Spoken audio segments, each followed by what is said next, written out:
Hello students.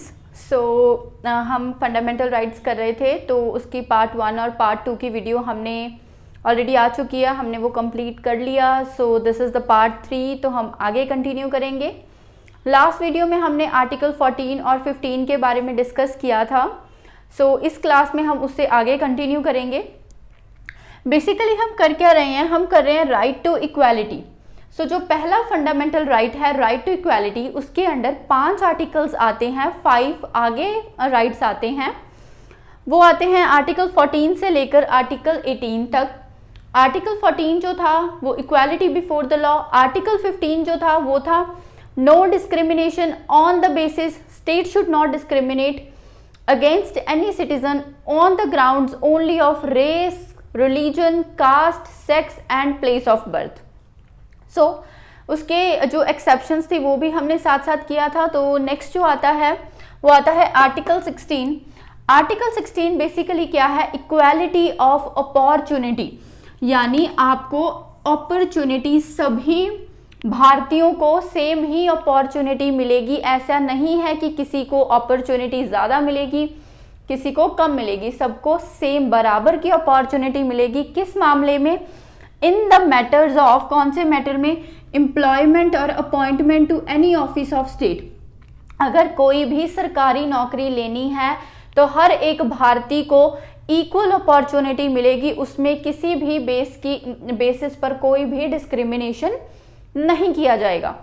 तो इस मामले में कोई भी डिस्क्रिमिनेशन नहीं होगा। No discrimination on the grounds of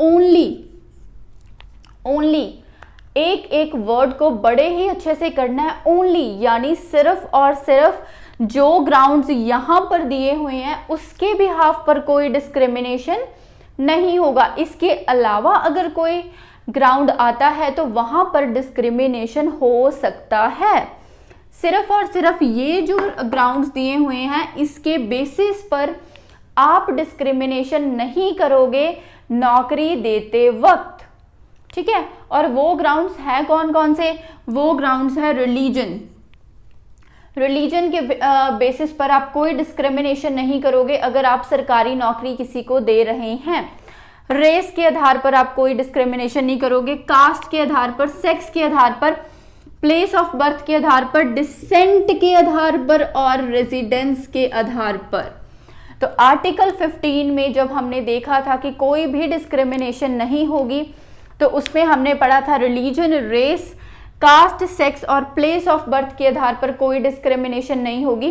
but article 16 बोलता है कि अगर आपको अपॉर्चुनिटी देनी है सरकारी नौकरी के लिए, अगर आपको बराबरता देनी है, इक्वल अपॉर्चुनिटी देनी है, तो आप बिल्कुल भी डिस्क्रिमिनेशन नहीं करोगे।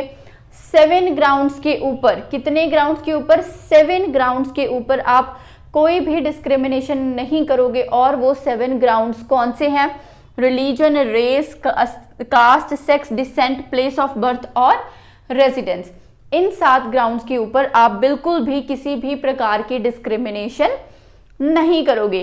तो क्या मैम इसमें कोई एक्सेप्शंस हैं? तो बिल्कुल, इसमें भी आर्टिकल 14 और 15 की तरह एक्सेप्शंस आती हैं। वो क्या है? Parliament can prescribe residence as condition relating to the state employment के रिलेशन में। तो मान लीजिए किसी भी एक पर्टिकुलर स्टेट में रेजिडेंस जो है वो कंडीशन प्रिस्क्राइब की जा सकती है कि मान लीजिए अगर आपको केरला में कोई जॉब मिल रही है तो वो कह सकते हैं कि जो केरला के लोग हैं वो ज़्यादा एलिजिबल हैं इस जॉब के लिए। तो ऐसा कौन कर सकता है? पार्लियामेंट कर सकता है कि जो रेसिडेंस है उसको एज अ कंडीशन सेट किया जा सकता है जब किसी स्टेट में नौकरी देनी हो, ठीक है। सेंटर की नौकरी की बात नहीं हो रही, यहाँ पे स्टेट की नौकरी की बात हो रही है। तो जो स्टेट में कोई गवर्नमेंट पोस्ट निकली है, कोई गवर्नमेंट नौकरी आई है, कोई सर्विस आई है, तो वो स्टेट अपने लोगों को प्रेफरेंस दे सकती है, ठीक है। तो ऐसा कौन करता है? पार्लियामेंट। तो parliament can prescribe residence as a condition. कौन से केस में? स्टेट एम्प्लॉयमेंट में, ठीक है। नेक्स्ट देखिए, employment in the favour of any backward class. तो किसी भी बैकवर्ड क्लास के लिए जो एम्प्लॉयमेंट है वो भी निकाली जा सकती है। कोई एससी के लिए, कोई एसटी के लिए, कोई अदर बैकवर्ड क्लासेस के लिए अगर उनको कोई सरकारी नौकरी निकालनी है तो वो गवर्नमेंट निकाल सकती है, उसमें क्या प्रॉब्लम है। ठीक है, तो गवर्नमेंट के पास ये पावर है, तो उसमें जाकर आप लोग मतलब एक जनरल जो इंसान है, जनरल कैटेगरी का जो पर्सन है, वो आके ये नहीं बोल सकता कि मेरा फंडामेंटल राइट का वायलेशन हो गया कि मुझे इस पोस्ट के लिए अपॉइंट नहीं किया जा रहा। अरे क्योंकि वो पोस्ट ही बैकवर्ड क्लास के लिए आई है और गवर्नमेंट के पास तो ये पावर है। ठीक है, गवर्नमेंट के पास ये अपॉर्चुनिटी है, गवर्नमेंट के पास ये परमिशन है, government is allowed to do so. तो गवर्नमेंट ने सिर्फ बैकवर्ड क्लासेस के लिए ये अपॉइंटमेंट निकाली है, तो आप वहां पे नहीं आ सकते। ठीक है, आप वहां पे अपॉइंटेड नहीं हो सकते। नेक्स्ट देखिए, a law can provide a member of governing body of any religious denomination should belong to a particular religion। मान लीजिए कोई रिलीजियस बॉडी है और उसकी जो गवर्निंग बॉडी है उसको अपॉइंट करना है। ठीक है, कोई गुरुद्वारा साहिब है मान लीजिए, और वहाँ पर उसकी जो गवर्निंग बॉडी है, तो लॉ बोल सकता है कि वहाँ पे जो गवर्निंग बॉडी का मेंबर होगा वो सिर्फ सिख रिलीजन से ही बिलोंग करेगा। ठीक है, कि वो हिंदू रिलीजन से बिलोंग नहीं करेगा। तो ऐसा हो सकता है, स्टेट के पास ऐसा करने की भी परमिशन है। आप वहां पर जाके ये नहीं बोल सकते कि मेरा फंडामेंटल राइट वायलेट हो गया। तो इसका मतलब अगर कोई व्यक्ति कहां से बिलोंग करता है, अगर कोई व्यक्ति किसी पर्टिकुलर रिलीजन से बिलोंग करता है तो उस पर्टिकुलर रिलीजन वाले को ही किसी रिलीजियस डिनोमिनेशन की गवर्निंग बॉडी का मेंबर बनाया जा सकता है। आप वहां पर ये नहीं बोल सकते कि मैं हिंदू हूं, मुझे वहां की गवर्निंग बॉडी का मेंबर नहीं बनाया गया तो मेरा फंडामेंटल राइट वायलेट हो गया। नहीं, स्टेट के पास इस चीज की परमिशन है। किसी भी रिलीजियस बॉडी के अगर गवर्निंग बॉडी का आपको मेंबर बनना है तो उसके लिए आप किसी पर्टिकुलर रिलीजन के होने चाहिए, ऐसा लॉ आ सकता है, ऐसा कानून आ सकता है। नेक्स्ट आती है 10% रिजर्वेशन देनी है इकोनॉमिकली वीकर सेक्शन को। तो इकोनॉमिकली वीकर सेक्शन को अगर आपको 10% की रिजर्वेशन देनी है तो ये भी आपके पास राइट है। ये हमने ऑलरेडी किया हुआ है कि इकोनॉमिकल वीकर सेक्शन को सरकारी नौकरी में या किसी भी प्राइवेट नौकरी में उनको 10% की जो रिजर्वेशन है वो दी जाएगी। तो ये क्या है, ये सभी इक्वालिटी ऑफ अपॉर्चुनिटी के एक्सेप्शंस हैं। इक्वालिटी आर्टिकल 16 क्या बोलता है सिंपल लैंग्वेज में, कि जितने भी भारतवासी हैं, जब भी कोई सरकारी नौकरी निकलेगी या एम्प्लॉयमेंट आएगी या कोई ऑफिस आएगा तो सभी भारतवासियों को इक्वल अपॉर्चुनिटी मिलेगी उस पोस्ट के लिए compete करने की। बट क्या इसमें कुछ एक्सेप्शंस हैं? तो बिल्कुल इसमें कुछ एक्सेप्शंस हैं। कुछ नौकरियां सरकार ऐसे निकाल सकती हैं जो कि सिर्फ बैकवर्ड क्लासेस के लिए हो। कुछ रिलीजियस डिनोमिनेशन जो होती हैं, रिलीजियस बॉडीज, उनकी जो गवर्निंग काउंसिल्स होती हैं, वहाँ पर ऐसा सरकार के पास पावर है कि वो बोले कि इस बॉडी के जो मेंबर्स होंगे वो एक पर्टिकुलर रिलीजन से ही बिलोंग करेंगे ताकि बाद में कोई उसमें प्रॉब्लम ना आए। ठीक है, देन उसके बाद क्या हो सकता है, रेसिडेंस को कंडीशन बनाया जा सकता है स्टेट की नौकरी के लिए। मान लो किसी स्टेट की एम्प्लॉयमेंट निकली है और वो स्टेट बोले कि हम ज़्यादा प्रेफरेंस देंगे अपने ही स्टेट वालों को, तो आप दे सकते हो। इकोनॉमिकल वीकर सेक्शन वालों को 10% की रिजर्वेशन देनी ज़रूरी है सरकारी नौकरी में। तो ये जो सभी है ये एक्सेप्शंस दी गई हैं। अब जो 10% रिजर्वेशन इकोनॉमिकली वीकर सेक्शन को मिलेगी तो आप वहाँ पर जाके ये तो नहीं ना बोल सकते कि हमें क्यों नहीं रिजर्वेशन दी। तो रिजर्वेशन देना सरकार का राइट है, सरकार उनको रिजर्वेशन दे सकती है, सरकार के पास ये परमिशन है, ये फंडामेंटल राइट में ही लिखा हुआ है। ठीक है, तो अगर आप अपना केस लेके सुप्रीम कोर्ट में जाते हो कि मेरा फंडामेंटल राइट वायलेट हो रहा है, मुझे रिजर्वेशन नहीं मिल रही, तो सुप्रीम कोर्ट आपको बोलेगा कि आगे जाके आप देखिए ना कि आपको फंडामेंटल राइट में आगे लिखा हुआ है कि आपको 10% जो रिजर्वेशन है वो इकोनॉमिकली वीकर सेक्शन को मिलेगी। ये लिखा हुआ है फंडामेंटल राइट के अंदर ही। ठीक है, सो ये हो गया हमारा आर्टिकल 16। नेक्स्ट देखिए आर्टिकल 17, अबॉलिशन ऑफ अनटचेबिलिटी। तो मैम अनटचेबिलिटी का तो जो आप बात करें तो अनटचेबिलिटी तो अब बहुत कम है। ये तो पहले समय में होती थी, पुराने समय में लोगों को टच नहीं करना, लोगों को एंटर नहीं होने देना, लोगों को किसी टेम्पल में नहीं आने देना। हाँ होती हैं, अब भी होती हैं, बट उतने नेक्स्ट लेवल की नहीं होती। जो बेसिकली जो अनटचेबिलिटी उस समय पे होती थी, वो लोग अलग ही रहते थे। अगर उनको मतलब कि रेजिडेंशियल एरिया में आना होता था तो वो like they use to beat the dhol and everything कि हम आ रहे हैं, ठीक है। तो सभी लोग क्या करते थे, अपने घरों में चले जाते थे, तब वो अनटचेबल्स जो होते थे वो आते थे, ठीक है। सो ऐसा कुछ चलता था, बट ये पहले होता था। अब इतना ज़्यादा नेक्स्ट लेवल की जो अनटचेबिलिटी है वो हम फॉलो नहीं करते, बट फिर भी कई एरिया में ऐसा होता है कि कुछ सेक्शंस, तो सुप्रीम कोर्ट ने बोला कि अगर कुछ सेक्शंस जिनको आप किसी भी चीज़ के लिए रोक रहे हैं, मान लो आप एक सेक्शन को रोक रहे हो कि इस सेक्शन के लोग इस होटल में एंटर नहीं होंगे, इस सेक्शन के लोग जो होंगे ये वाले जो कुआं है यहाँ से पानी नहीं पिएंगे, इस वेल से वो पानी नहीं लेंगे, तो इसका मतलब ये पर्टिकुलर सेक्शन को आप बाकी सेक्शन से अलग कर रहे हो। तो आप क्या कर रहे हो, एक तरह से इस सेक्शन के साथ अनटचेबिलिटी जो है वो परफॉर्म कर रहे हो। इनको आप एज एन अनटचेबल्स आप क्या कर रहे हो, ट्रीट कर रहे हो। तो ये चीज़ भी आप ट्रीट नहीं कर सकते आर्टिकल 17 के अंडर। आर्टिकल 17 के अंदर अबॉलिशन ऑफ अनटचेबिलिटी बोला गया है, मतलब कि आप किसी सेक्शन को एज एन अनटचेबल ट्रीट नहीं कर सकते, आप बाकी सेक्शन से उस सेक्शन को अलग नहीं कर सकते। स्टेट ऐसा नहीं कर सकती कि बोल दे कि ये जो पर्टिकुलर कास्ट के लोग हैं वो इस कुएं से पानी नहीं पिएंगे, तो आप क्या कर रहे हो, उनको एज एन अनटचेबल ही आप ट्रीट कर रहे हो, तो ऐसा आप नहीं कर सकते। तो ऐसा लिखा हुआ है आर्टिकल 17 के अंदर। आर्टिकल 14, 15 एंड 16 ये काफ़ी बड़े आर्टिकल्स थे, काफ़ी इंपॉर्टेंट भी थे। नेक्स्ट जो आर्टिकल्स है वो इतने ज़्यादा बड़े नहीं हैं, तो इसलिए हम उस अकॉर्डिंग ही उनको स्टडी करेंगे, ठीक है। सो इसके बाद नेक्स्ट आता है आर्टिकल 18।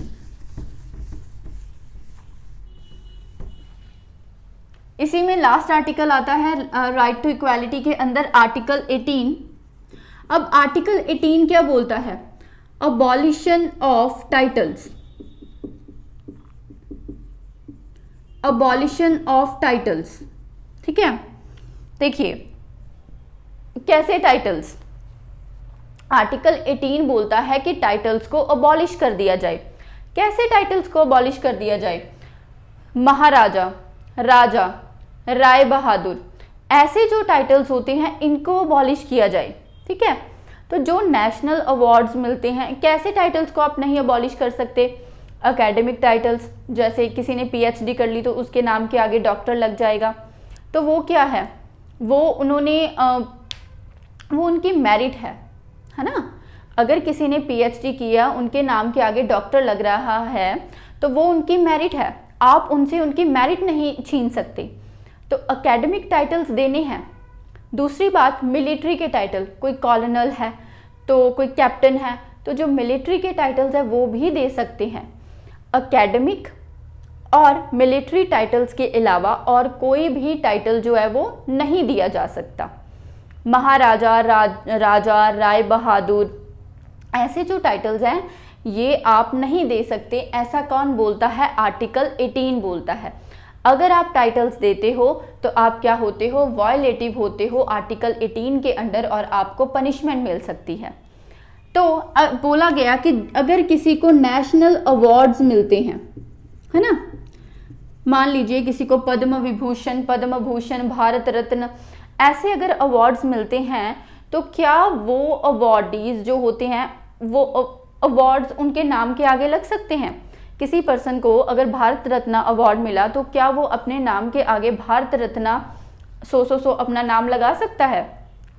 तो सुप्रीम कोर्ट ने बोला कि यस, अगर कोई व्यक्ति चाहे तो अपने नेशनल अवार्ड्स को एज अ टाइटल यूज कर सकता है, क्योंकि वो उसकी मेरिट है, वो उसने जीता है, वो उसने हासिल किया है, वो उसने अकम्प्लिश किया है, ठीक है। तो वो उस टाइटल को यूज कर सकता है। अगर किसी व्यक्ति ने नेशनल अवार्ड जीता है तो वो उस टाइटल को यूज कर सकता है, बट वो अपने नाम के आगे सफिक्स और प्रीफिक्स नहीं लगा सकता। ओके, सपोज कोई व्यक्ति है, उसका कोई नाम है राम, ठीक है, उसको भारत रत्न मिला है तो वो भारत रत्न राम ऐसा नहीं लिख सकता, ये आर्टिकल 18 के वॉयलेटिव होगा, है ना, बट वो इसको एज अ टाइटल यूज कर सकता है, वो इलीगल नहीं है। तो क्या होगा कि अगर किसी व्यक्ति को नेशनल अवार्ड मिला है तो can not use it as suffix और prefix.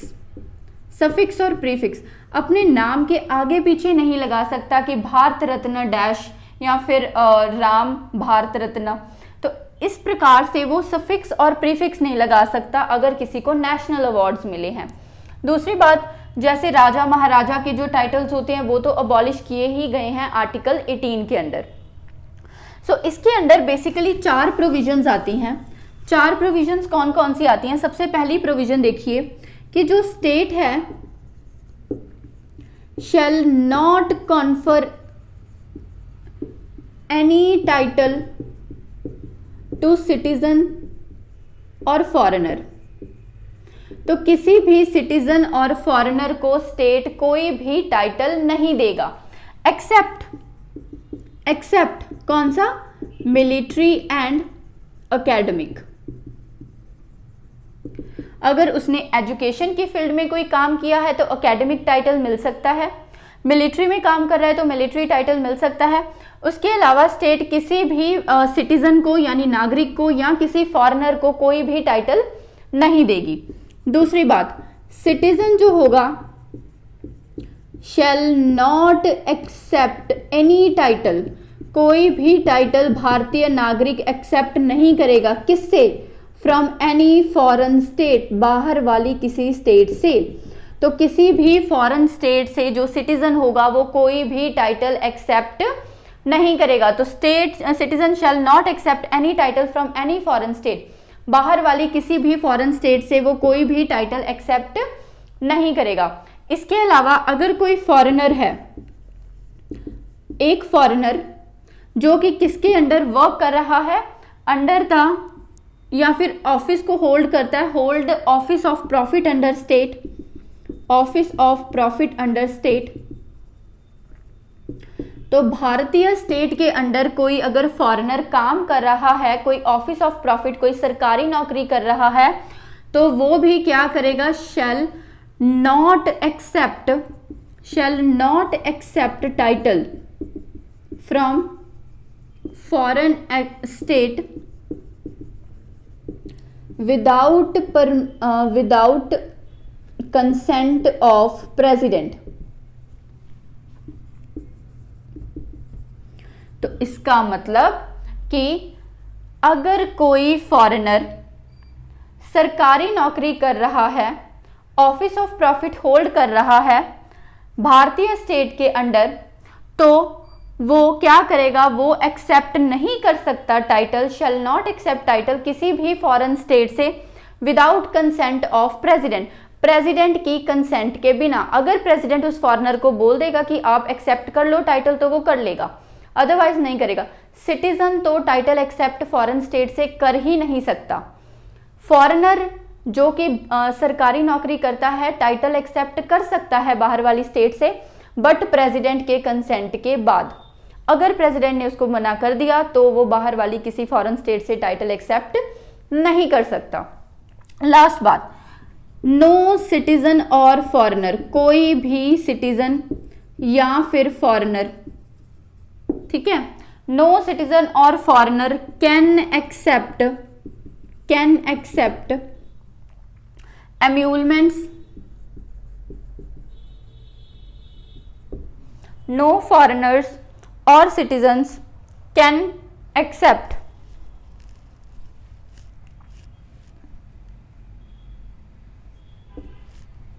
emoluments, presents or office from foreign state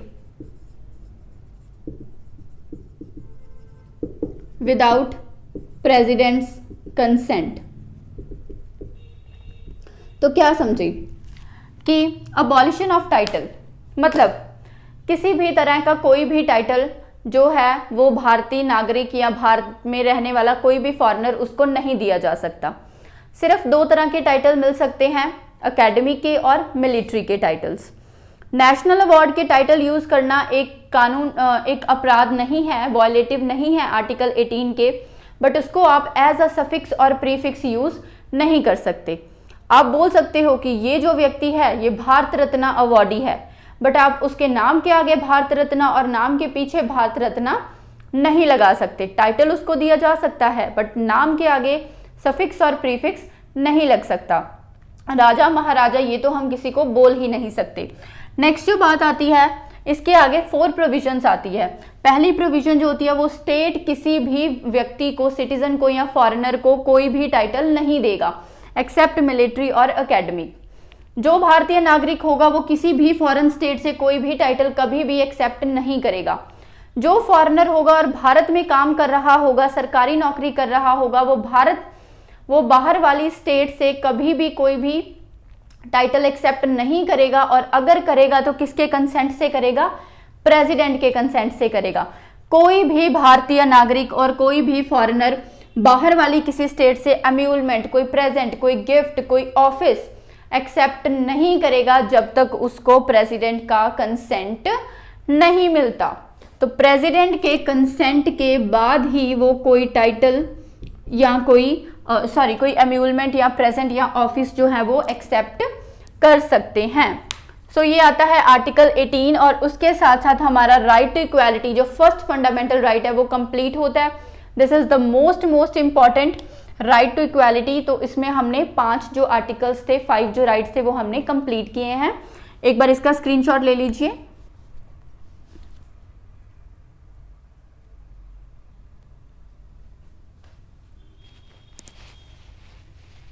okay, next देखिए।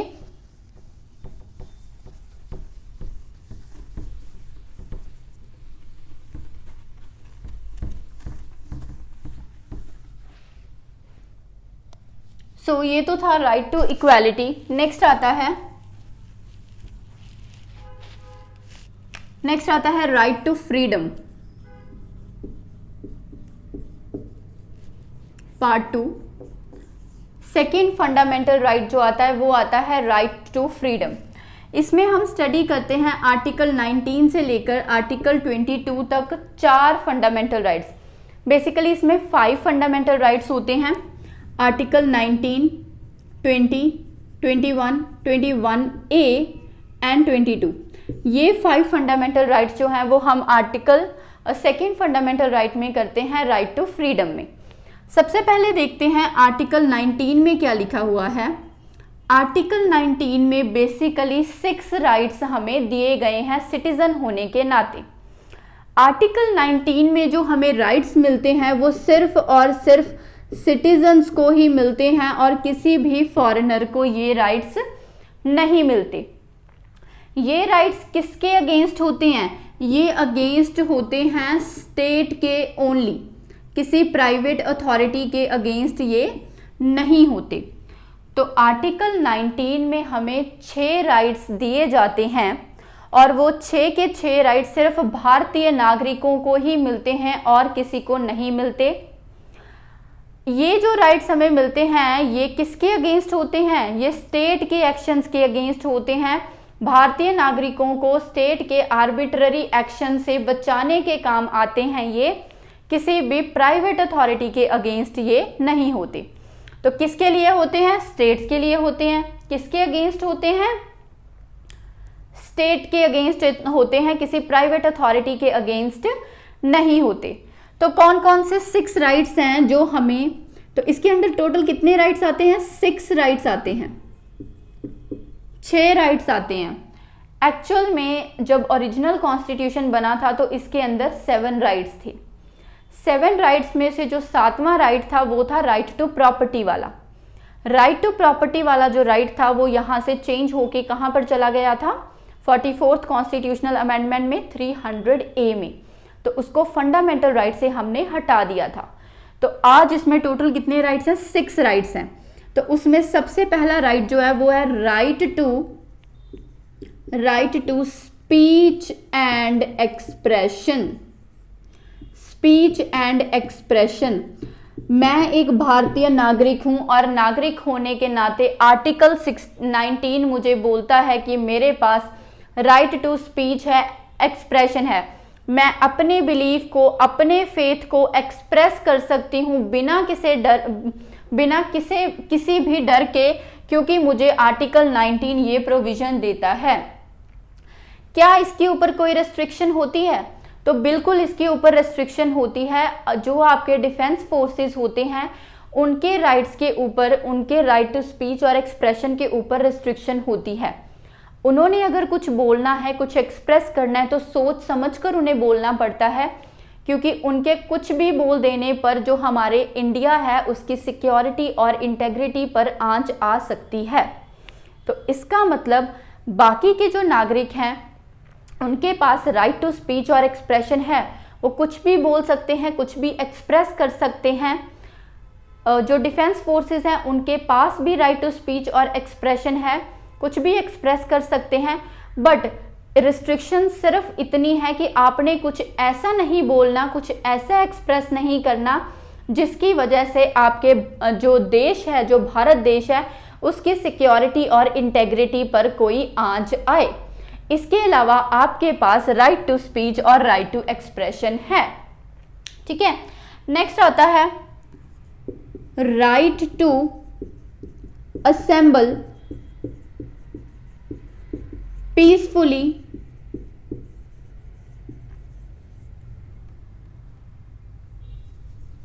Peaceably without arms.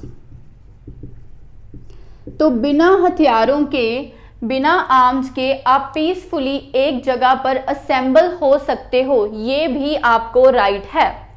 ऐसा कोई मतलब नहीं है कि आप बिना आर्म्स के अगर कहीं पर जा रहे हो तो आपके ऊपर कोई अटैक हो जाएगा या आपके ऊपर कोई हमला हो जाएगा। आपका स्टेट आपको इंश्योर करता है कि अगर आप बिना आर्म्स के भी किसी जगह पर असेंबल होते हो तो आप अपने देश में सेफ हैं। आपका ये राइट है कि आप बिना आर्म्स के कहीं पर भी जाकर असेंबल हो सकते हो। क्या इसके ऊपर कोई रेस्ट्रिक्शन लग सकती है? तो बिल्कुल लग सकती है। मान लीजिए आपका जो स्टेट है उसमें कोई डिस्टरबेंस हो रही हो, कोई अनॉयंस हो रहा हो, कोई दंगे चल रहे हो, कोई दंगे फसाद हो रहे हो, तो उस समय पर क्या किया जाता है? एक तो आता है सेक्शन आता है, सेक्शन 144 आता है ऑफ क्रिमिनल प्रोसीजर कोड, एक आता है section 144 of Indian penal code. तो क्रिमिनल प्रोसीजर कोड CPC में सेक्शन 144 आता है, जो बेसिकली आपको क्या बोलता है कि अगर आपके स्टेट में कोई अनॉयंस होने का खतरा हो, कोई डिस्टर्बेंस होने का खतरा हो, या ह्यूमन लाइफ को कोई भी थ्रेट हो, कोई दंगे फसाद हो रहे हो, तो आपको अपने घरों से बाहर नहीं निकलना। सेक्शन 144 ऑफ CPC ये बोलता है। सेक्शन 141 ऑफ IPC ये बोलता है कि कोई भी 5 या 5 से ज़्यादा व्यक्ति अगर एक जगह पर खड़े हुए दिखे तो वो अनलॉफुल होगा, उनको डिटेन कर लिया जाएगा, उनको उठा लिया जाएगा। और ऐसा कब होता है? ऐसा तब होता है जब कोई दंगे फसाद हो रहे हो और आपकी जो ह्यूमन लाइफ है उसको किसी प्रकार का थ्रेट हो, डिस्टर्बेंस हो स्टेट में, तो उस समय पर जो सेक्शन 141 होता है IPC का, वो मैजिस्ट्रेट के द्वारा लागू किया जाता है, या सेक्शन 144 ऑफ IPC लागू किया जाता है कि लोग अपने घरों में ही रहें और बाहर असेंबल ना हो। तब आप आके ये नहीं बोल सकते कि ये तो हमारा फंडामेंटल राइट है, हम तो असेंबल हो सकते हैं। ठीक है, तो स्टेट को आपकी सेफ्टी भी तो इंश्योर करनी है। आप तो बाहर आ जाओगे अपना फंडामेंटल राइट का नाम लेकर, बट आपकी लाइफ को तो थ्रेट है ना, तो स्टेट को तो आपकी लाइफ को बचाना है। तो इसलिए ये जो सेक्शंस हैं ये लगाए जा सकते हैं आप ह्यूमन लाइफ को बचाने के लिए। नेक्स्ट इसमें आता है right to assemble peacefully without arms, right to form, so right to form associations, आप किसी भी तरह की एसोसिएशन बना सकते हैं, यूनियंस। ठीक है, कोई एसोसिएशन बनानी हो, यूनियन, जैसे अभी प्रोटेस्ट चल रही है तो किसान यूनियंस बने हुए हैं। ठीक है, मजदूर यूनियन बने हुए हैं, किसान मजदूर यूनियन, ये जो यूनियन है ये आप बना सकते हो, ये आपके पास राइट है। और कोऑपरेटिव सोसाइटीज, तो कोई भी अगर विलेजेस में अगर आपको काम करना है तो वहाँ पर आप अपनी हेल्प के लिए कोऑपरेटिव सोसाइटीज़ बना सकते हो, आपके पास ये फंडामेंटल राइट है। किसी भी तरह का यूनियन बना सकते हो, जैसे ट्रेड यूनियन बनते हैं, किसान यूनियन बनते हैं, कोई भी आपको एसोसिएशन बनानी है, कोई पार्टी बनानी है, ठीक है। तो ये जो सभी चीज़ें हैं ये आपको बनाने का राइट है, फंडामेंटल राइट है। और कौन सा राइट देता है? आर्टिकल 19। तो ये भारतीयों को ही मिलता है, सिटीजन को ही, किसी फॉरेनर को नहीं मिलता, ठीक है। नेक्स्ट फोर्थ आता है right to move freely throughout the territory of India, throughout the territory of India. तो भारत की जो टेरिटरी आती है, टेरिटरी ऑफ स्टेट या फिर टेरिटरी ऑफ इंडिया हमने किया था ना, जब हमने यूनियन वाला चैप्टर किया था, तो उस समय मैंने बोला था कि स्टेट की जो टेरिटरी है, यूनियन टेरिटरी की जो टेरिटरी है, या ऐसी टेरिटरी जो कि भारत कभी एक्वायर करेगा, वो सभी किस में आती है? टेरिटरी ऑफ इंडिया में। तो पूरी टेरिटरी ऑफ इंडिया में आप भारत के नागरिक होने के नाते कहीं पर भी मूव कर सकते हो फ्रीली, आपको कोई भी रोकेगा नहीं, ठीक है। बट क्या इसमें रेस्ट्रिक्शंस हैं? बिल्कुल रेस्ट्रिक्शंस हैं। हमारे भारत में कुछ ऐसे एरियाज हैं जो कि बहुत ज़्यादा बैकवर्ड है, तो उनको बैकवर्ड एरियाज डिक्लेयर किया गया है। तो उन लोगों के कल्चर को बचाने के लिए, उन लोगों की सेफ्टी के लिए और साथ ही साथ आपकी सेफ्टी के लिए भी सरकार द्वारा आपको वहां पर जाने से रोका जा सकता है, ठीक है। दूसरी बात, प्रोस्टिट्यूशन के जो मूवमेंट होती है वहां पर भी रोक टोक होती है, क्योंकि प्रोस्टिट्यूशन अगर मूव करेंगी तो उससे जो HIV एड्स की जो प्रॉब्लम होती है वो भी क्या होती है? बढ़ सकती है। तो इसलिए आपकी सेफ्टी के लिए, भारतीयों की सेफ्टी के लिए, इंडिया की सिक्योरिटी के लिए, इंडिया की इंटेग्रिटी के लिए जो मूवमेंट है उसके ऊपर रिस्ट्रिक्शन लगाई जा सकती है। बट फिर भी मैं एक सिटीजन हूँ, मैं चाहूँ तो उड़ीसा में, केरला में, छत्तीसगढ़ में, पंजाब में, हरियाणा में, राजस्थान में, कहीं पर भी जा सकती हूँ। बट जैसे कुछ एरियाज MP में, कुछ एरियाज महाराष्ट्र में ऐसे हैं जो कि बहुत बैकवर्ड लोग रहते हैं वहाँ पर। नॉर्थ ईस्टर्न स्टेट्स में बहुत सारे ऐसे एरियाज हैं जहाँ पर हम नहीं जा सकते, ठीक है। वो उससे क्या होगा? उनके कल्चर पर भी नुकसान हो सकता है, उनका कल्चर भी अफेक्ट हो सकता है और हमें भी हार्म हो सकता है। तो इसलिए गवर्नमेंट वहां पर जाने पे रिस्ट्रिक्शन लगा सकती है। दूसरी बात, प्रोस्टिट्यूशन के मूवमेंट पर भी क्या हो सकती है? रिस्ट्रिक्शन हो सकती है। नेक्स्ट आता है right to reside anywhere in the country, reside and settle anywhere in the territory of India. Bharat की टेरिटरी में आप कहीं पर भी जाकर रह सकते हैं टेम्पररी पीरियड के लिए, या रिजाइड सेटल हो सकते हैं परमानेंटली किसी भी एरिया में। तो वही बात हो गई, कहीं पर भी जाकर रह सकते हैं, कहीं पर भी जाकर सेटल हो सकते हैं। बट वही प्रॉब्लम है कि कुछ एरियाज ऐसे हैं जो रेस्ट्रिक्टेड एरियाज हैं, उन लोगों के कल्चर को बचाने के लिए, आपको बचाने के लिए। और दूसरी बात प्रोस्टिट्यूशन का, तो ये जो रिस्ट्रिक्शंस है ये इस पार भी आती हैं, इस राइट में भी आती हैं कि आप रिजाइड और सेटल हो सकते हो हर जगह पर, बट रिस्ट्रिक्टेड एरिया में आपको नहीं जाना है, प्रोस्टिट्यूशंस को ज़्यादा मूवमेंट नहीं करनी है। और जो लास्ट आता है वो आता है right to practise any profession, practise any profession, कोई भी प्रोफेशन या ऑक्यूपेशन, ठीक है, या बिजनेस या ट्रेड। तो आपके पास ये राइट है भारतीय होने के नाते कि आप कोई भी प्रोफेशन, ऑक्यूपेशन, बिजनेस या ट्रेड कर सकते हैं, आपको कोई भी नहीं रोकेगा। तो बेसिकली ये क्यों होता है प्रोफेशन या ऑक्यूपेशन या बिजनेस ट्रेड? तो यहाँ पर आप कर सकते हो, मैं एक इंडियन हूँ तो मैं कोई भी काम कर सकती हूँ, कोई भी प्रोफेशन कर सकती हूँ, ठीक है। बट मान लीजिए मैंने एग्रीकल्चर की स्टडी की है, तो क्या मैं इंजीनियरिंग की जॉब्स ले सकती हूँ? या मान लीजिए मैंने मैथमेटिक्स की स्टडी की है, कंप्यूटर की स्टडी की है और जो जॉब निकली है वो एग्रीकल्चर फील्ड में निकली है, तो क्या मुझे जॉब मिल जाएगी?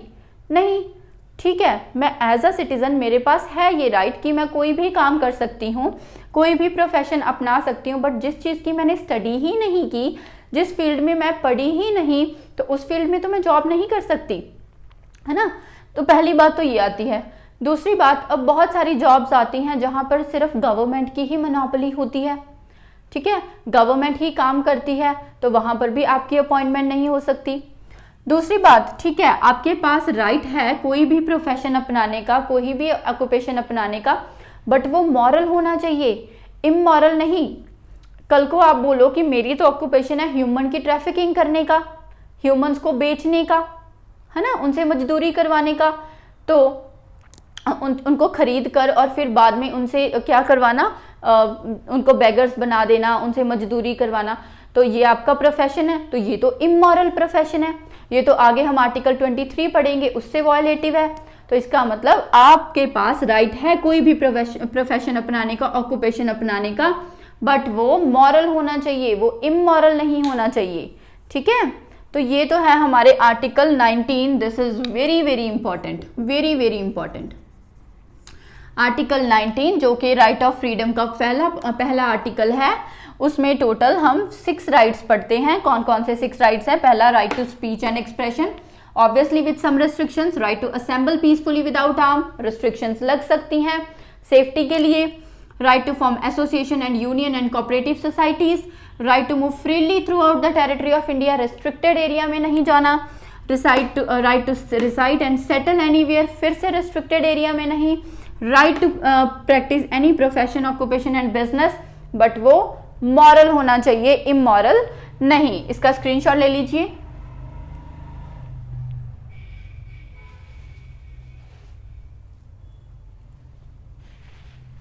ओके, नेक्स्ट देखिए आर्टिकल 20।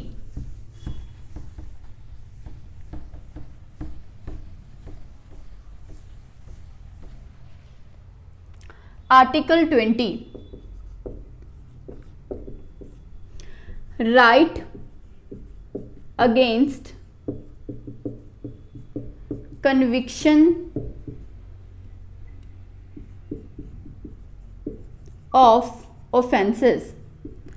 अगर किसी व्यक्ति ने कोई ऑफेंस कमिट किया है, कोई ऑफेंस उसने कन्विक्ट किया है, तो एक्यूज्ड पर्सन को बहुत ज़्यादा पनिशमेंट ना मिल जाए, उसके लिए आर्टिकल 20 आता है।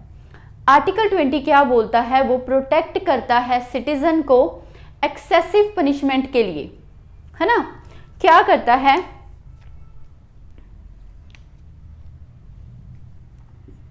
ओके, देखिए आर्टिकल 20 बोलता है right against conviction of offence. जो ऑफेंस एक व्यक्ति ने कर दिया, उसके लिए अब उसको कन्विक्ट तो किया जाएगा, बट उसको अब प्रोटेक्ट करना है उसके अगेंस्ट। तो इसका क्या मतलब हो गया? यानी ये किसके अगेंस्ट होता है? Against excessive punishment. Excessive punishment की आप बहुत ज्यादा पनिशमेंट ना दे दे, excessive punishment to an accused person, to an accused person. ठीक है, वो पर्सन एक्यूज्ड है, उसने कोई क्राइम किया है, कोई गलती की है, बट उसको आपने उतनी ही पनिशमेंट देनी है जितनी पनिशमेंट उसकी बनती है। आप उसको एक्सेसिव पनिशमेंट नहीं दोगे। जितना क्राइम उसने किया है और जिस समय उसने क्राइम किया था, उसी समय उसको उतनी ही पनिशमेंट दी जाएगी जितनी उसकी बनती है। आप उसको एक्सेसिव पनिशमेंट नहीं दोगे। ये कहां पर दिया हुआ है? आर्टिकल 20 के अंदर। ठीक है, तो आर्टिकल 20 क्या बोलता है? आर्टिकल 20 बोलता है no person shall be convicted, no person shall be convicted, excuse me, okay, no person shall be convicted. पहली बात, फॉर एनी ऑफेंस, किसी भी ऑफेंस के लिए, no person shall be convicted for any offence of law in force, no person shall be convicted for any offence, किसी भी offence के लिए आप उसको नहीं कर सकते except for any offence, sorry, except for law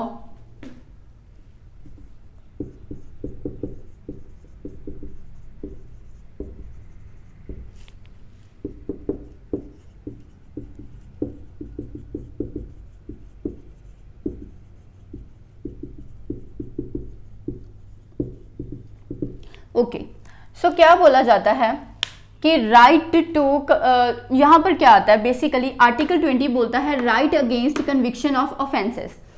आपको अगर कोई ऑफेंस आपने कमिट कर दिया, कोई आपने गलती कर दी, तो उसके लिए आपको पनिशमेंट मिलेगी, ठीक है।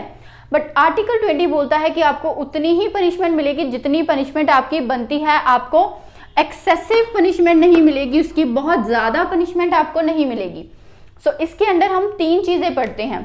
सबसे पहले आती है no ex post facto law. तो इसका बेसिकली क्या मतलब होता है एक्स पोस्ट फैक्टो लॉ? इसका मतलब ये होता है कि आपको उतनी ही पनिशमेंट मिलेगी जितनी उस लॉ के लिए मिलनी चाहिए। मान लीजिए आपने आज एक क्राइम किया, ठीक है, और उस क्राइम की आज की डेट में सजा है 5 इयर्स, और 2 साल के बाद उस क्राइम की सजा चेंज करके 7 इयर्स हो जाए, तो आपने आज क्राइम किया है तो आपको पनिशमेंट आज कितनी मिलेगी? 5 इयर्स ही मिलेगी। आपको वो पनिशमेंट अब 7 इयर्स नहीं मिलेगी। ऐसे नहीं है कि आपको आज 5 इयर्स की सजा मिल जाए, 2 साल के बाद उसी क्राइम की जो सजा है वो 7 इयर्स कर दी जाए, तो आपको 2 साल के बाद बोलें कि सर आपको 5 साल और जेल में रहना पड़ेगा क्योंकि इस क्राइम की सजा अब 7 साल हो गई। नो, ऐसा नहीं होता। जिस समय पर आपने एक्ट किया था, at the time of conviction of act, जिस समय पर आपने वो क्राइम किया था, उस समय पर कानून क्या था, उस समय पर पनिशमेंट कितनी थी? 5 साल की थी, तो आपको 5 साल की ही पनिशमेंट मिलेगी, आपको उससे ज़्यादा पनिशमेंट नहीं मिलेगी। ये क्या होता है? No ex post facto law, यानी ऐसा नहीं है कि पोस्ट पनिशमेंट मतलब कि बाद में जाकर आप सज़ा को चेंज करें क्योंकि लॉ चेंज हो गया। नो, लॉ उस समय क्या था जब आपने क्राइम किया था, जब आपको पनिशमेंट मिली, जब आपको पनिशमेंट मिली, जो लॉ उस समय था वही लॉ अब चलेगा। बाद में अगर लॉ चेंज होता है तो आप उसके लिए कुछ भी जिम्मेदारी नहीं लोगे। उस समय जितनी पेनल्टी थी, दूसरी बात इसमें भी वही आती है, जो पेनल्टी थी वो भी आपको उतनी ही लगेगी, नो ग्रेटर पेनल्टी। आपने कोई क्राइम किया, उसकी आपको जो पेनल्टी थी वो 10,000 थी, 4 साल बाद उसकी पेनल्टी 2,000 हो जाएगी। तो ऐसे नहीं है कि आपको 4 साल बाद वो बोलेंगे कि आपको याद है आपने 4 साल बाद पहले वो क्राइम किया था, उस समय आपने 10,000 दिया था, तो अब पेनल्टी 20,000 हो गई, 10,000 और दीजिए। ऐसा नहीं होता। तो जब आपने क्राइम कमिट किया था उस समय पर जितनी पेनल्टी आपसे लेनी थी उतनी ही पेनल्टी ली जाएगी। उसके बाद अगर लॉ चेंज होता है तो उसमें आपका कोई भी इंटरफेरेंस या आप बिल्कुल भी इन्वॉल्व नहीं होगे। सो इसको क्या बोला जाता है? No ex post facto law. Law change हो गया तो उसमें आप कुछ भी नहीं कर सकते, ठीक है। नेक्स्ट, दूसरी बात जो इसमें आती है, ये था फर्स्ट बात। जो सेकंड इसमें आती है वो आती है नो डबल जियोपार्डी। तो इसका क्या मतलब है कि एक ही ऑफेंस के लिए, एक ही गलती के लिए आपको 2 बार पनिशमेंट नहीं दी जा सकती। आपने एक बार क्राइम किया, आपने किसी का मर्डर किया, उसके लिए आपको एक बार पनिशमेंट मिल जाएगी। ऐसा नहीं है कि आपको दूसरी बार भी पनिशमेंट मिलेगी। तो इसका मतलब, एक्सक्यूज मी, तो इसका मतलब एक ही पनिशमेंट के लिए, एक ही ऑफेंस के लिए आपको एक ही बार पनिशमेंट मिलेगी, ठीक है। आपने कोई क्राइम किया, उसके लिए आपकी जो सजा है वो 5 साल की है, तो आपको एक ही बार 5 ईयर की सजा मिलेगी। ऐसे नहीं है कि उसके बाद आपको उसी क्राइम के लिए दोबारा से पनिशमेंट देनी पड़े, ठीक है। So no double jeopardy, no punishment आपको एक से ज्यादा बार नहीं मिल सकती फॉर द सेम ऑफेंस, ठीक है।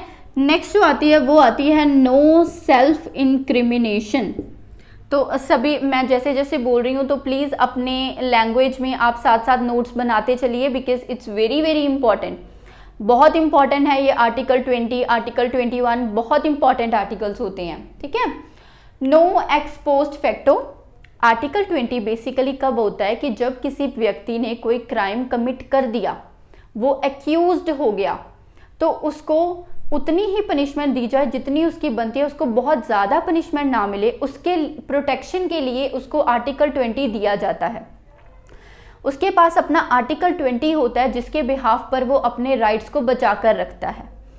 जैसे पहला उसका आर्टिकल 20 में उसको मिलता है नो एक्स पोस्ट फैक्टो, उसको उतनी ही पनिशमेंट मिली जाएगी जितनी उस समय वो लॉ देता है। उसके बाद लॉ चेंज होगा तो वो उसकी रिस्पॉन्सिबिलिटी नहीं लेगा। दूसरी होती है नो डबल जियोपार्डी, अब उसने एक बार कमिट कर दिया क्राइम तो उसको सज़ा उसी टाइम मिल जाएगी, बार बार नहीं मिलेगी उस क्राइम की सज़ा। तीसरी बात होती है नो सेल्फ इंक्रिमिनेशन। तो इसका क्या मतलब होता है? इसका मतलब कि आप उस व्यक्ति को फोर्स नहीं कर सकते कि आप अपने ही खिलाफ सबूत पेश कीजिए, उसको नहीं करना है। कोई व्यक्ति एक्यूज्ड है, कोर्ट में खड़ा हुआ है, तो उसको आप फोर्स नहीं कर सकते कि अपने खिलाफ सबूत पेश कीजिए, उसको नहीं करना है। तो उसको क्या बोला जाता है? नो सेल्फ इंक्रिमिनेशन, यानी no person can be forced to produce a witness against himself. No person can be forced, no person can be forced, आप फोर्स नहीं कर सकते to produce a witness against himself, कि आप अपने खिलाफ कोई विटनेस पेश कीजिए, आप किसी व्यक्ति को फोर्स नहीं कर सकते। No self incrimination. तो ये सभी राइट्स किसको दिए जाते हैं? एक्यूज्ड पर्सन को ये राइट्स जो हैं वो दिए जाते हैं।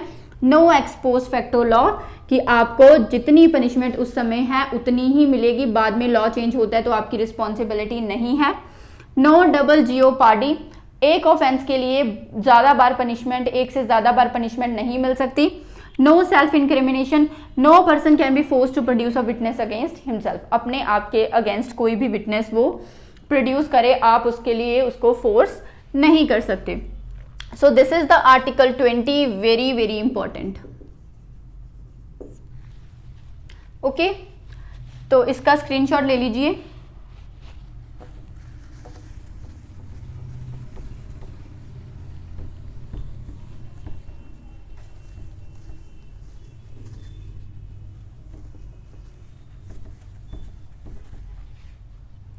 सो नेक्स्ट आता है article 21, right to life and personal liberty. अब ये क्या है? Right to life and personal liberty. तो बेसिकली ये क्या होता है? राइट टू लाइफ, इसका मतलब जीने का हक। अब जीने का हक क्या है? जीते तो एनिमल्स भी हैं, तो आपको एक मेयर एनिमल एग्जिस्टेंस नहीं रखना है। राइट टू लाइफ का मतलब है कि आपको डिग्निटी के साथ जीना है। तो भारतवासी जो भी भारत में रह रहा है उसको राइट टू लाइफ दिया जाता है। और राइट टू लाइफ का मतलब ये नहीं है कि भारतीयों को एक मेयर एनिमल एग्जिस्टेंस होना चाहिए। इसका मतलब ये है कि जितने भी भारतवासी रहेंगे वो बहुत ही ज़्यादा डिग्निटी के साथ और रेपुटेशन के साथ भारत में रहेंगे। सो ये क्या हुआ? राइट टू लाइफ का मतलब यहाँ पर क्या होता है? Lead a life with the human dignity. Human dignity वाली जो लाइफ है वो लोग यहाँ पर स्पेंड करेंगे, ऐसे ही मेयर एनिमल एग्जिस्टेंस नहीं। दूसरी बात आती है पर्सनल लिबर्टी। पर्सनल लिबर्टी, अब पर्सनल लिबर्टी का मतलब होता है इंडिविजुअल लिबर्टी। एक इंसान को क्या क्या लिबर्टीज चाहिए जीने के लिए? लाइवलीहुड, राइट टू लाइवलीहुड चाहिए, बहुत सारी चीज़ें आती हैं। उसको एजुकेशन चाहिए, उसको शेल्टर चाहिए, उसको खाने के लिए खाना चाहिए, पीने के लिए पानी चाहिए, ठीक है। देन उसको वाटर चाहिए, उसको इलेक्ट्रिसिटी चाहिए। ये बेसिकली क्या होती है? ये उसकी पर्सनल लिबर्टीज होती हैं जो उसको जीने के लिए ये चीज़ें चाहिए होती हैं। तो ये सारी चीज़ें कहाँ पर आती हैं? पर्सनल लिबर्टी के अंदर आती हैं। तो जो राइट टू लाइफ और पर्सनल लिबर्टी है वो बेसिकली क्या होता है? राइट टू लाइफ का मतलब होता है कि to lead a life with a human dignity, with a dignity, to lead a life of dignity, कि हर एक पर्सन को डिग्निटी वाली लाइफ जीनी है। ये होता है राइट टू लाइफ, एक मेयर एनिमल एग्जिस्टेंस नहीं। दूसरी बात आती है पर्सनल लिबर्टी। पर्सनली उसको जीने के लिए क्या क्या चीज़ें चाहिए, पर्सनली उसको शेल्टर चाहिए, उसको पानी चाहिए, इलेक्ट्रिसिटी चाहिए, डिग्निटी चाहिए, देन खाने के लिए खाना चाहिए, देन और बहुत सारी चीज़ें होती हैं जो उसको जीने के लिए चाहिए। तो बेसिकली क्या होता है कि उसको अपनी पर्सनल लिबर्टीज चाहिए होती हैं, ठीक है। तो इसमें बहुत सारी लिबर्टीज आ जाती हैं। ये क्या इंश्योर करता है? Article 21। So article 19, 20 and 21 these are the most important articles. हमने ऑलरेडी इसमें डिस्कशन कर लिया था कि चाहे देश में इमरजेंसी जैसी भी लग जाए, आप आर्टिकल 20 और आर्टिकल 21 को कभी भी निगलेक्ट नहीं कर सकते। आर्टिकल 20 और 21 हमेशा रहते हैं और जस्टिसेबल रहते हैं। जब भी ये वॉयलेट हुए आप हाई कोर्ट जाओगे या सुप्रीम कोर्ट जाओगे। आप किसी से उसकी ज़िंदगी नहीं ले सकते, लाइफ नहीं ले सकते, उसकी डिग्निटी नहीं छीन सकते, आप उसकी पर्सनल लिबर्टी नहीं छीन सकते। अगर किसी व्यक्ति ने किसी भी हालात में कोई भी काम किया है तो आर्टिकल 20 के अंडर आप उसको उतनी ही सज़ा दोगे जितनी उसकी बनती है, आप उससे ज़्यादा नहीं दोगे। आप एक क्राइम के लिए उसको बार बार सज़ा नहीं दोगे। तो आर्टिकल 20 एंड 21 ऑलवेज स्टेज, चाहे इमरजेंसी लगी है, चाहे इमरजेंसी किसी वॉर यानी एक्सटर्नल कारण की वजह से लगी है, चाहे इंटरनल कारण की वजह से लगी है। आर्टिकल 19 जो कि वो 6 राइट्स हमने पढ़े थे, तो आर्टिकल 19 जो कि 6 राइट्स हम पढ़ चुके हैं, आर्टिकल 19 तब तक रहता है। आर्टिकल 19 वैसे ऑटोमेटिकली वो तभी जाता है जब अगर इमरजेंसी लगी हो वॉर की वजह से। तो नेशनल इमरजेंसी अगर वॉर के कारण लगी हो या किसी एक्सटर्नल रीज़न के कारण लगी हो तो जो हमारा आर्टिकल 19 है वो नॉन जस्टिसेबल हो जाता है, अदरवाइज आर्टिकल 19 भी स्टे करता है। तो इसका मतलब आर्टिकल 19, आर्टिकल 20 ऑलवेज स्टेज, चाहे कोई भी कारण हो जाए। बट आर्टिकल 19 सिर्फ एक रीज़न की वजह से नॉन जस्टिसेबल हो सकता है, जब आपकी नेशनल इमरजेंसी वॉर की वजह से लगी हो। तो अगर आपकी नेशनल इमरजेंसी वॉर की वजह से लगी है तो आर्टिकल 19 नॉन जस्टिसेबल हो जाएगा, अदरवाइज 19, 20 और 21 कभी भी नॉन जस्टिसेबल नहीं होते। ये हमेशा रहते हैं चाहे कोई भी कारण हो जाए, ठीक है। तो आई होप आपको यहाँ तक सब समझ आया होगा। नेक्स्ट देखते हैं, आगे बढ़ते हैं।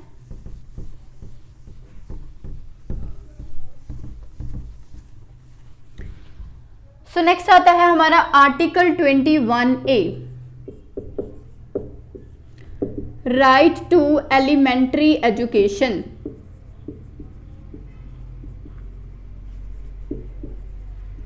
Right to elementary education. तो बेसिकली ये जो आर्टिकल ऐड किया गया था, ये किया गया था 86 कॉन्स्टिट्यूशनल अमेंडमेंट एक्ट 2002 में। Right to educational elementary education, ये जो आर्टिकल ऐड किया गया था, ये किया गया था 86 कॉन्स्टिट्यूशनल अमेंडमेंट एक्ट 2002 में। इस समय ये बोला गया था कि 6 से लेकर जो 14 साल यानी 6 से लेकर 14 साल के जो बच्चे हैं उनको फ्री एंड कंपल्सरी एजुकेशन है जो प्रोवाइड की जाएगी, किसके द्वारा? स्टेट के द्वारा। Article 21A right to education add किया गया था 86 कॉन्स्टिट्यूशनल अमेंडमेंट एक्ट 2002 के द्वारा, जिसमें बोला गया था कि 6 से लेकर 14 इयर्स के जो स्टूडेंट हैं उनको फ्री और कंपल्सरी एजुकेशन प्रोवाइड की जाएगी भारत सरकार के द्वारा और राज्य की सरकार के द्वारा। ये उनका फंडामेंटल राइट है, यानी कंपल्सरी है कि 6 से लेकर 14 साल के जो बच्चे हैं उनको फ्री और कंपल्सरी एजुकेशन भारत में मिलेगी। ये बात सबसे पहले कहाँ पर लिखी हुई थी? Article 45 of part 4। और अगर आपको पार्ट 4 का पता होगा तो यहाँ पर क्या है? DPSP, directive principle of state policy. जो डीपीएसपी होते हैं वहाँ पर बहुत सारी चीज़ें लिखी होती हैं एक स्टेट को वेलफेयर स्टेट बनाने के लिए। तो इसका मतलब आपकी स्टेट वेलफेयर स्टेट बने उसके लिए बहुत सारी चीज़ें डीपीएसपी में लिखी होती हैं। तो जैसे जैसे स्टेट के पास फाइनेंशियल स्टेटस उसका अच्छा होता है, पैसा आता है, तो उसमें से बहुत सारी जो चीज़ें हैं धीरे धीरे स्टेट क्या करती है, उसको इम्प्लीमेंट करने की कोशिश करती है। तो जो चीज़ें डीपीएसपी में लिखी हुई हैं ज़रूरी नहीं है कि स्टेट वो चीज़ें करे ही करे, बट हाँ अगर स्टेट को एक अच्छी स्टेट बनाना है तो सरकार को चाहिए कि वो चीज़ों को भारत में इम्प्लीमेंट किया जाए। तो इसका मतलब अगर डीपीएसपी में कुछ चीज़ें लिखी हुई हैं जो कि आपकी स्टेट इम्प्लीमेंट नहीं कर रही, तो आप कोर्ट में नहीं जा सकते कि डीपीएसपी में तो लिखा हुआ है कि जो पानी है वो 24 घंटे आना चाहिए, तो पानी तो 24 घंटे आता नहीं है, तो सरकार के ऊपर केस करो। तो आपको सुप्रीम कोर्ट क्या बोलेगा, कोर्ट बोलेगा कि अरे ये डीपीएसपी है, स्टेट की मर्जी है इनको इम्प्लीमेंट करना या ना करना। अच्छी सरकार होगी तो इसको इम्प्लीमेंट करेगी, बुरी सरकार होगी तो डीपीएसपी को इम्प्लीमेंट नहीं करेगी। अच्छी सरकार होगी तो इम्प्लीमेंट करेगी। अगर आपके देश का फाइनेंशियल स्टेटस अच्छा है और सरकार अच्छी है तो वो डीपीएसपी को इम्प्लीमेंट करके एक अच्छा देश बनाएगी, है ना। वो सरकार के ऊपर डिपेंड करता है। अगर सरकार नहीं कर रही तो आप इसको कोर्ट में लेकर नहीं जा सकते कि सरकार ये नहीं कर रही। नेक्स्ट 5 साल बाद मौका आएगा, नई सरकार चुन लेना, हो सकता है नई सरकार ये काम कर दे। तो इसका मतलब जो डीपीएसपी है वो नॉन जस्टिसेबल होता है। तो डीपीएसपी के आर्टिकल 45 में ऐसा लिखा हुआ था कि फ्री और कंपलसरी एजुकेशन प्रोवाइड की जाए 6 से 14 साल के लिए। बट जब ये लिखा हुआ था तब हमारे सरकार के पास इतना पैसा नहीं था, स्टेट के पास इतना पैसा नहीं था कि इस चीज़ को इम्प्लीमेंट कर पाए। बट जब अब स्टेट के पास पैसा है तो उन्होंने क्या किया, इस चीज़ को डीपीएसपी में से निकाला और कहाँ पर रख दिया, फंडामेंटल राइट के ऊपर रख दिया। यानी अब तो आपको 6 से 14 साल के बच्चों को फ्री एजुकेशन देनी ही पड़ेगी। अब अगर आप नहीं दोगे ना तब ये कोर्ट के पास जाएंगे, क्योंकि अब ये फंडामेंटल राइट है, अब ये डीपीएसपी नहीं है। समझ आ गया। तो क्या अब मैम फंडामेंटल राइट का जो डीपीएसपी का आर्टिकल 45 था ये तो आपने फंडामेंटल राइट का आर्टिकल 21A बना दिया। तो अब 45 आर्टिकल में क्या है, तो अब 45 आर्टिकल में क्या है, early childhood care and free education till 6 years. यानी अब 6 साल के बच्चों के लिए या 6 से छोटे बच्चे, तो 6 से लेके 14 साल के बच्चों को जो फ्री एजुकेशन देनी थी वो तो आपने डीपीएसपी से निकाल दिया और फंडामेंटल राइट में रख दिया। अब क्योंकि ये फंडामेंटल राइट है अब तो आपको 6 से 14 ईयर के बच्चों को फ्री एजुकेशन देनी ही पड़ेगी, नहीं तो वो कोर्ट के पास जाएंगे। तो अब आर्टिकल 45 को तो आर्टिकल 21A बना दिया, तो 45 में अब क्या रह गया, 45 में अब 6 से 14 को हटाकर 6 से छोटे बच्चे ले आए। यानी अब अर्ली चाइल्डहुड केयर या फिर 6 ईयर से जो कम वाले बच्चे हैं उनके